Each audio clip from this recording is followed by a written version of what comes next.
Welcome back to the Deep Dive. Today we're tackling something huge, something we all, frankly, know in our bones.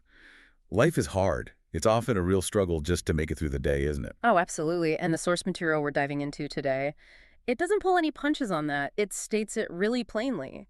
Life for every single person is a serious, massive challenge, something you feel physically. Yeah, you really do. And you hear that everywhere, right? Yeah. Doesn't matter about culture, background, success, failure.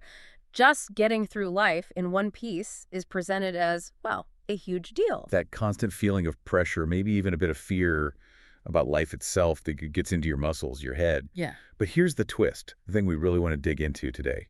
The source says if there's darkness, if life feels that hard, then there has to be a way out. Exactly. Like a door within the darkness, as it puts it. An opening. The very existence of the problem guarantees the solution is tucked away inside it somewhere. That's a fascinating idea right there. It is. This core concept that the problem and the solution aren't, separate things. They're linked. Like a couple, the source says. They go together. Okay, so let's lay out the mission for everyone listening. We're trying to pull out the key insights here, move beyond just saying, yep, life's tough, and find something practical. Right. We need that actionable piece, the wisdom that helps you actually lift your head above the water, above the stormy sea of life, as the source calls it. Instead of just constantly treading water, trying not to get swamped. Precisely. We're hunting for that simple practice, that one thing that lets your head float, lets you actually look at life instead of just struggling to see past the next wave. If the solution is part of the problem, we need to find that leverage point, the thing that flips the whole experience. So, okay, before the solution, we need to really get a handle on the problem. The source calls it the prison of blending, losing our identity. What does that mean exactly? Yeah, this idea of blending. The source uses a really helpful analogy with a drone. Picture a drone flying way up high, looking down at the coast. It films the ocean or maybe a huge stretch of sand. From up Right. there, what do you see? Just the sea or the sand. It looks like one massive uniform thing, right? Totally. Like looking down at a big crowd, you just see people. But that's the illusion, according to the source. If you zoom way in really close, Mm-hmm. you see the sea is actually countless tiny individual drops of water, and the sand, countless individual grains. Right. Okay. And here's the absolute kicker. Each drop, every single grain, has its own unique quality, something its neighbor doesn't have, a completely different essence, a different life. Wow. Okay, applying that to us, billions of people. From that drone's perspective, we look like one big mass too. Yeah. Pretty much the same. Exactly the same idea. But zoom in on humanity and you start seeing differences. Obvious ones first, like appearance, color, shape. But zoom in even closer and you hit what the source calls a wonder. Not one single face in the entire world is exactly like another, billions of us, and no two are identical. That's actually mind-blowing when you think about it. It is. Even twins, the source notes, have subtle differences. You might need a keen eye, but it's there. And that physical difference, that unique face, it points to something deeper. Precisely. It reflects an inner reality, the unique internal identity, a spirit, if you like. So this is the core difficulty, this mixing. That's what the source identifies as our exile, our fundamental difficulty in life. This forced mixing. Every person feels kind of mixed in with the whole world, like we're just parts of a big machine. And we lose ourselves in that. That's the loss of identity. That's the prison. It happens when you think, oh, I'm just sand, or I'm just water, or, I'm just another commuter on the train. So the individual drop, the person feels trapped. In a terrible state of exile. A prison, yeah. Because their unique essence gets lost. They're just called water or humanity or the workforce. And the struggles we feel day to day, getting sick, making ends meet, anxiety, that's connected. Fundamentally, yes. The source frames it as a person's battle for their identity. That daily fight to stand out from the blend, it's the struggle to say, deep down, hang on, I'm not just water. I have a name. I have my own life. And I carry something absolutely unique, something nobody else on Earth has. So the hardness of life isn't just like external events hitting us. It's this internal feeling of being submerged, swallowed up. Exactly. Losing that distinct sense of me. It's like a massive identity crisis that makes us feel like anonymous grains of sand just getting blown around. Okay, so if our faces are physically unique, and that reflects something deeper. Then it follows logically that deep inside every single person, there's a hidden point, a singular essence. And this is what the source calls the diamond point. The diamond point. I like that. It sounds precious, hard to find maybe. What's the scope of this uniqueness? How unique are we talking? We're talking ultimate uniqueness, the absolute core of you being one, unique, and special. The fact no two faces are the same is the external proof. Internally, everyone has this point where they're just completely unparalleled compared to the whole world. Not just the people alive now. Oh, much bigger than that. The source is really emphatic here. This diamond point stands apart from every generation that ever was and in every generation that will ever be forever. Wow. Forever. No one else resembles this person in their core essence. Nothing even comes close to their specific individual value. Okay, that's staggering. So how does knowing this help? How does it bring freedom? Well, this is where it starts to unlock things. Just becoming aware of this point, consciously knowing you possess something utterly your own, that brings amazing freedom, a redemption, the source calls it, because you know the one thing you have that absolutely nobody else in the universe possesses. That's the door out of the darkness we talked about. Right. But hang on, if everyone has this diamond point inside, why is there so much struggle, so much competition and jealousy in the world? It feels like most of us haven't found it. Exactly right. That competition, that's the proof we're still blended. It's the direct result of not finding the diamond point. If you haven't found it, you naturally get mixed in with the rest of the world. And if you think you're basically interchangeable with everyone else, well, you have to compete to prove you're worth something, right? Okay, yeah, that makes sense. Like the pizza place example the source uses. Perfect example. You open a pizza shop, there are already 10 others on the street. What happens? Instant worry, competition, maybe jealousy. Right. Rivalry, maybe even hatred towards the other guys? Why? Because you think you're just another pizza place. You haven't found what makes your pizza or your service utterly unique. But if you were unique, like say your pizza cured baldness or something. Exactly. If you were the only place on earth making pizza that did that, would you care about the other 10 shops? Not at all. They'd be totally irrelevant. Precisely. And the source argues that all the friction we see, fights at home, arguments with neighbors, even conflicts between countries, it all stems from this root cause, the mixture, the blending. So conflict isn't just about resources or politics.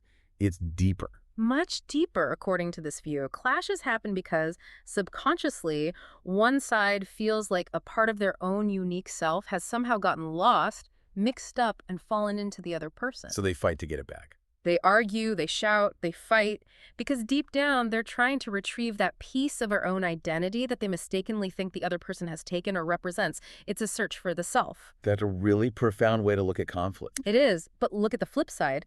If you do discover that unique point, that diamond where you are truly one of a kind, Then there's no need to fight. no room for it, no jealousy, no hatred, no rivalry. How can there be competition when, in that specific thing, you're the only one in existence? You're self-sufficient in your value. And finding that brings Yeah. peace. Immediate and profound peace, the source says. Peace with the whole world. Because you're simply not playing the same game as anyone else anymore. You're off the competitive field entirely. Exactly. And that, according to the source, is the only true definition of a free person. They're no longer lost in the crowd. Their life stops being that anonymous, overwhelming sea. They've claimed their unique value. Okay, I think we're getting a good grasp of the problem now, this mixture, this loss of self. But knowing the problem is one thing. We need the how. How do we actually apply this? What's the practical advice for, real life? How do we start separating ourselves from this collective fate? Right, and this is where the source gets remarkably simple, almost deceptively simple. It offers one single piece of advice, a daily practice, and it claims that if you commit to this, really try to live it consistently, it will literally change the structure of your mind, your spirit. Okay, I'm ready. What is it? What's the simple instruction? It's simply this. To begin to realize, truly realize that you have no right and truly cannot blame anyone else for your condition. Wow, anyway. Anyone or anything. Not another person, not your boss, not the government, not the weather, not the economy, not a situation, nothing outside yourself. You simply cannot hold anything external responsible for the state you find yourself in. Okay, let's really drill down into this because that's huge. It feels counterintuitive sometimes. Yeah.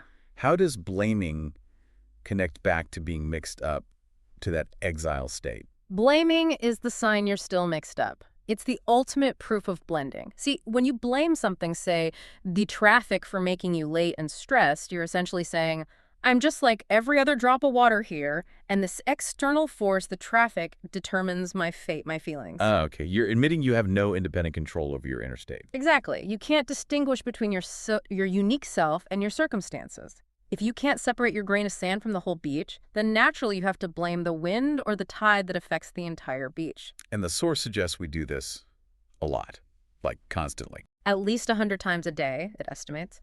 We blame the sun for being too hot or too weak. We blame our spouse for, I don't know, forgetting the milk. We blame our kids. We blame the stock market falling. We curse the slow internet. We're constantly, often unconsciously, handing over responsibility for how we feel to the world outside. And the cost of doing that? What's the consequence? Slavery. That's the strong word the source uses. Okay. Someone who blames is like a slave. They lack freedom. Why slavery? Because their freedom, their sense of well-being, their happiness, it all depends on living in a world where nothing ever goes against their personal will or preference. Which is impossible. Completely impossible. The reality is, most of a person's days, years, and life, most of it goes against their will. Things don't go as planned, obstacles appear, people disagree with us. If your inner freedom relies on the outside world being perfect according to your demands, you're absolutely imprisoned by circumstances. So blaming isn't just like a negative habit. It's a confirmation that we're still stuck in the mix, reacting constantly. It's a declaration of dependence on the external. It proves we're still blended, still part of that collective reaction machine. Okay, I have to jump in with a question here, something listeners might be thinking. This sounds a bit like resignation, like just accepting bad things happen and doing nothing. How is not blaming different from just giving up or becoming passive? Where's the line between taking responsibility and, trying to change things for the better? That's a really important distinction, and the source is clear. It's not about inaction. It's about internalizing responsibility for your state of being, regardless of the external situation.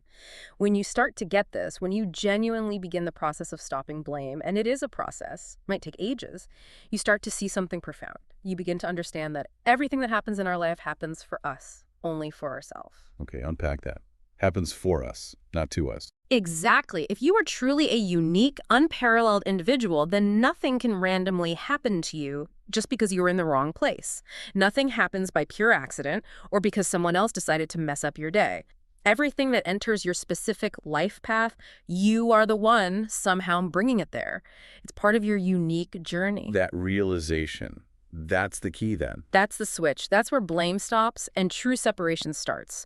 When you stop pointing fingers outward and start realizing, okay, somehow I am the author of this experience, you naturally begin to separate yourself from the world's collective fate. You step outside the mixture. And in that moment, you step into your unique essence. You start becoming that one unique and special individual. So if blame is the problem, what's it covering up? What's underneath? Blame itself is the covering. The source says, whatever you blame the person, the situation, the weather, that thing becomes the covering you've wrapped around your own point of freedom. Like layers of dust on the diamond. Exactly like that. Every complaint, every accusation pointed outwards is another layer of dust hiding that inner diamond point. But when you stop blaming, when you start peeling back those layers, the unique self begins to shine through. And that light, that inner strength, helps you not just survive, but actually succeed, find real happiness, even better health. Because the power source is internal now, not dependent on the world playing nice. Precisely. You stop waiting for the world to stop bothering you and start generating your own peace from within.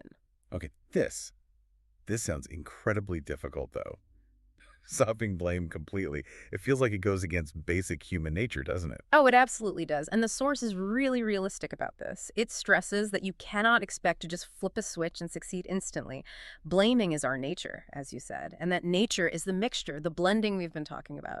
It's currently stronger than our conscious willpower for most of us. So we shouldn't beat ourselves up if we keep falling back into it. Definitely not. The pressure for perfection is off. It's about recognizing the pattern, not instant mastery. Okay, that's a relief. Yeah, the source actually emphasizes the wisdom of failure here. You should fully expect to fall into this trap of blaming maybe 1,000 times just to succeed once. 1,000 times, wow. You'll forget, you'll yell at the driver who cuts you off, you'll grumble about your boss or the rain or whatever it happens, but that one time you succeed, that single instance where you catch yourself, maybe you feel the anger rise, but you don't blame. You just accept the situation calmly, with patience, with peace of mind. Yeah. What about that one time? that one time is worth everything. It holds like infinite value. It's worth more than all the times you failed combined. It is enough. It's worth endless times, the source says. Why? That seems unbalanced. Why is one success so powerful? What actually happens in that non-blaming moment? Because in that one moment, you don't blame. You've done something incredible. You've actually accessed your unique point. You've tasted true separation. By accepting the situation without assigning external fault, you've briefly stood alone as that distinct individual. And that success, that little spark of non-blame, it comes on its own to save you, to protect you. How does it protect you? Because if you're truly one of a kind, if your core state isn't determined by the outside world, then ultimately nothing external can truly define you or harm your inner essence. This awareness, even brief, builds a kind of inner resilience that helps you later on. So true freedom isn't about changing the world necessarily, but about this inner knowing, this deep sense that I am one, unique, special, and because of that, external stuff can't fundamentally touch my core. That's it exactly. It's like developing a kind of spiritual immunity to the chaos that throws everyone else off balance. Okay. The source uses a pretty dramatic example to illustrate the separation, right? The one about the street. Yeah, it's quite extreme, but it makes the point powerfully. Imagine someone walking down a busy street, maybe 100 people around. Now, if this person has truly discovered and is living from their unique point, they've practiced not blaming, they know their separation, and suddenly a tragedy happens.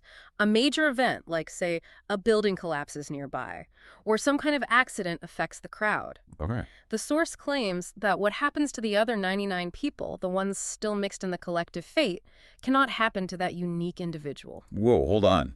Even though they're right there, physically in the same spot, that sounds impossible. How can they be immune to physics? Yeah, it's crucial to understand this isn't about violating physics, it's about identity and destiny. Because they have separated their internal reality, their fate, from the collective fate of the masses through that point of unique identity, the event that impacts the mixture doesn't have the same meaning or consequence for them. It's like it belongs to a different reality stream. So it's about how the event lands internally, its ultimate impact on their being.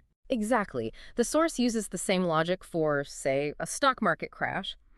If the global economy tanks or the value of everything plummets, it can't fundamentally harm the person who has truly discovered their difference, their internal source of value. So this person is living within the world, walking around like a regular person, but it's as if he's not in the world at all, yet within. That's the description. Participating in everyday life, but anchored internally.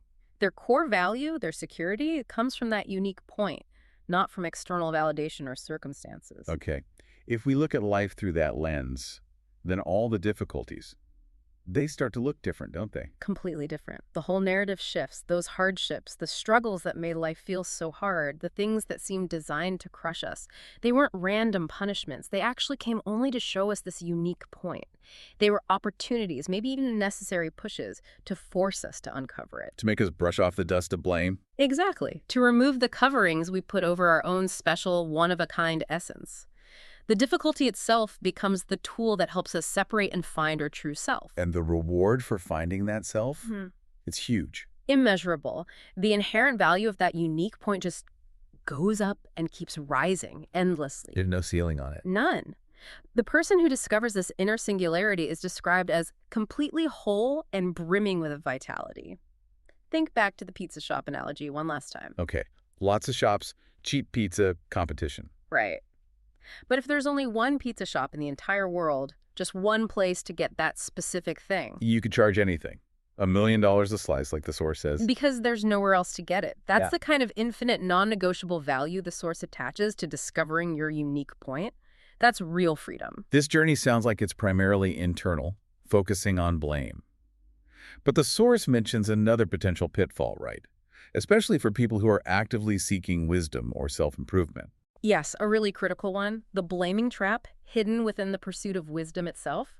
People might become incredibly wise in the conventional sense. They might study philosophy, get degrees, accumulate vast amounts of knowledge, become really educated. So good so far. But Yeah. if they are still, deep down, blaming life, blaming situations, blaming other people, blaming external forces for their internal struggles. Then all that learning doesn't actually unlock anything fundamental. Exactly. The source gives a pretty stark warning here. Even if they've dived into really deep, complex wisdom, philosophical systems, whatever, The main gate is still locked. Wow. So knowledge itself isn't the key. Not if the internal mechanism of blame is still running the show. This not blaming practice is presented as the wisdom within all wisdoms. It's the path you must walk to get to the real palace of wisdom. So without tackling the blame habit first, wisdom can actually be unhelpful or even harmful. It can turn into another kind of prison, ironically. You can be loaded with theories and concepts, but still be trapped by your reactions, still fundamentally unfree because you haven't dealt with the root issue of blending and blame. You need to open that main gate first. Get into the right hallway before the knowledge in the rooms becomes truly useful. That's a good way to put it. Otherwise, you're just carrying around a heavy load of facts that don't translate into personal freedom or peace. And this affects how we connect with each other too, doesn't it? Especially now, with so much focus on sharing online. Absolutely. We're encouraged to share everything, right? Professionally, socially. But the source points out a problem. If we haven't found our unique identity first, all that sharing often just becomes more blending everything together. We just pour ourselves into the mix, and the individual distinctions get lost. We become more like the uniform sea or sand. Pretty much. Instead of strengthening individuality, it can dilute it further. So what does real connection look like, according to this view? Real connection, real beneficial sharing, the kind that leads to genuine peace. What the source calls the great peace between opposites can only truly happen after each person discovers their own unique point. Because then the root cause of conflict is gone. Exactly. The jealousy, the competition, the subconscious feeling that someone else has your piece that dissolves. If I know my value is totally unique and unrepeatable, I can genuinely appreciate your unique, unrepeatable value. We aren't threats to each other. We're not competing for the same psychic space. That makes sense. The source uses an example with money to show how this internal state, blame or non-blame, affects outcomes, right? The blessed money. Yeah, it's a simple but powerful illustration. Take two people, both start the year with, say, €100, same starting point. Fast forward a few years, one person is maybe a millionaire, their finances somehow lifted and expanded by that initial small amount. The other person, still struggling, maybe even poorer, they started with the exact same bill. What happened? Okay, what did happen? The difference, the source suggests, is whether the money was blessed or not, and what makes it blessed. The mindset of the person holding it. The person whose money flourishes is the one who, either naturally or through practice, blames less. They accept things more readily, maybe with love, and crucially, they maintain their sense of separation. They don't get dragged down by the world's problems. Right. Because they're operating from their unique point, they're separate from the general chaos. So their resources, their money, will naturally lift them up because its value is tied to their non-blended, unique essence. And the other person? The blamer. The blamer mixes themselves right back into the struggling world. If the world economy is bad, if everyone around them is complaining and blaming and chaotic, their life, their finances, they just follow that same downward trend. Their fate is tied to the collective's fate. Wow. So our internal state of blame literally shapes our external reality, even financially. That's the argument, which brings us right back to the core reason why life is hard in the first place. It's not random. Not according to this source. It's not just pointless suffering. Life is hard precisely so that something hard will show up, and we'll have the choice to blame or not to blame. Ah, the choice point again. Yes, because that choice made over and over, day after day, in small ways and big ones, that's the very thing that reveals where you are unique, one of a kind. If life were always easy, we'd never need to separate. We'd all just blend together smoothly. There'd be no friction, no need to define ourselves against anything. The difficulty is the grit in the oyster that creates the pearl. It's the necessary tool for uncovering that diamond point. And you don't always have to win the choice. Just noticing is enough. You don't have to be perfect. The source suggests it's incredibly powerful just to catch yourself mid-blame. You're stuck in traffic, fuming, cursing, and then you remember, you think, oops, there I go again. Blending that little moment of awareness. That subtle realization, that quick mental step back towards self-accountability. That's often more than enough to start the process. It starts separating your inner destiny from the chaos of the situation right then and there. So the less you blame, even imperfectly, the more you naturally become set apart, distinct, unique, an unparalleled essence. And this separation isn't selfish. It's entirely for your own lasting, permanent good. This has been, well, a really deep dive, true to the name. We started with maybe the toughest truth out there. Life is hard. filled with real suffering, illness, chaos, and we've landed on what the Source claims is the simplest solution hidden right inside it. It's exact opposite, yeah. Slowly, consciously, just beginning that practice of stopping the blame, step by deliberate step. And the reward isn't necessarily changing the whole world immediately, but finding this internal freedom. Exactly. The more you stop blaming, the more you naturally, almost automatically, step out of the world's chaos. You start to discover that point that is uniquely yours. And knowing that point, living from it, grants this incredible internal immunity. You can stay grounded, unshaken, solid in your own identity, no matter what waves are crashing around the masses. You become strong, unmovable. Okay, and to leave our listeners with something to really chew on. The Source offers a final, pretty mind-bending thought about the ultimate power of finding this point, doesn't it? It really does. It challenges everything we think about power and reality. It suggests that once a person truly touches this unique essence, fully realizes this truth of being unparalleled, reality itself bows before him. Even time, space, and the natural order of the world bow before him willingly. Wow. Reality bows before you. Think about what that could mean for your life, for the challenges you're facing right now. That the highest freedom, the greatest power, isn't about controlling the world out there, but about realizing your own complete, self-contained, unique value within it. That's the ultimate separation, the ultimate peace.